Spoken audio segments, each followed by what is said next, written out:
नमस्कार, मी शामराव मोकाशी आणि परिवहन विभागाचं मला वाटतं डोकं फिरलेलं आरटीओवाले तर साफसूप डोके फिरलेले आहेत आणि धनिकांच्यासाठी काम करतात. खाजगी गाड्या आहेत ना, खाजगी गाड्या म्हणजे खाजगी वाहनं जी आहेत ते सरकारी हितं कुठंही करारावरती घेता येत नाहीत आणि हे सरकारी अधिकारी ह्यांच्यात पावणेपैच्या गाड्या असतात आणि ह्यांनी खाजगी गाड्या ह्या करारावरती घेतलेलं आहे. हे बेकायदेशीर सरकार काम करतं. खाजगी गाडी कुणालाही भाड्यानं देता येत नाही. स्वतःच्या कामासाठी ह्या गाड्या घेतलेल्या असतात आणि सरकारमधले दळभद्री अधिकारी, शासनाचे अधिकारी, महापालिकेतले असून द्या, कलेक्टरमधले असून द्यात, कुठलेही असून द्यात, आपापल्या पाहुण्यांच्या गाड्या ह्या त्यांनी करारावरती घेतलेल्या आहेत आणि बेकायदेशीर सरकार काम करतं.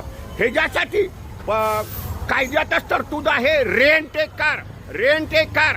रेंट ए कारची लायसन मिळतात. एखादी व्यक्ती 100 गाड्या, 200 गाड्या, 500 गाड्या ह्या घेऊ शकतो आणि तो करारानं मंथली वार्षिक करारानं देऊ शकतो. आणि रेंट ए कारसाठी ट्रेड लायसन हे मिळतं.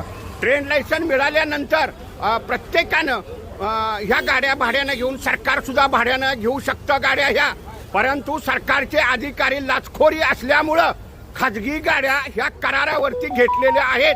हे करार ह्यांचे कॅन्सल करा, ह्यांना भाडे देऊ नका. त्या गाड्या कुणाच्या नावावर आहेत? खाजगी गाड्या महापालिकेनं घेऊन द्या. हे ऑफिसर लोक भाजी आणायला सुद्धा त्या गाड्या घेऊन जातात, सरकारच्या पैशावरती उड्या मारतात आणि ह्यांच्या पावणे पैशा गाड्या आहेत आणि प्रत्येक गाड्यावरती पुढं भारत सरकार, महाराष्ट्र शासन ह्या पाट्या लावलेल्या आहेत आणि बेकायदेशीर ह्या गाड्यांचे व्यवहार हे बिंदात चाललेले असतात.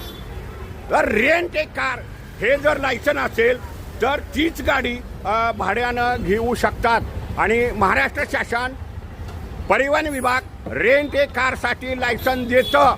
मी महाराष्ट्रातील सर्व जनतेला आव्हान करतो, रेंट ए कारचं लायसन काढा.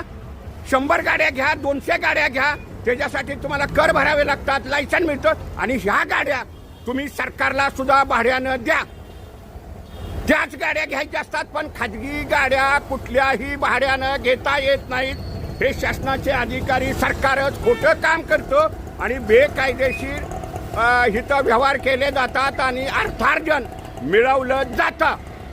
खाजगी गाड्या शासनाला सुद्धा भाड्यानं घेता येत नाहीत. रेंट ए कार हे लायसन असेल, त्या सदराखाली ज्या गाड्या नोंद असतात त्यांना रीतसर परवानगी दिलेली असते आणि अशाच गाड्या शासन करारावरती भाड्यानं घेऊ शकतं.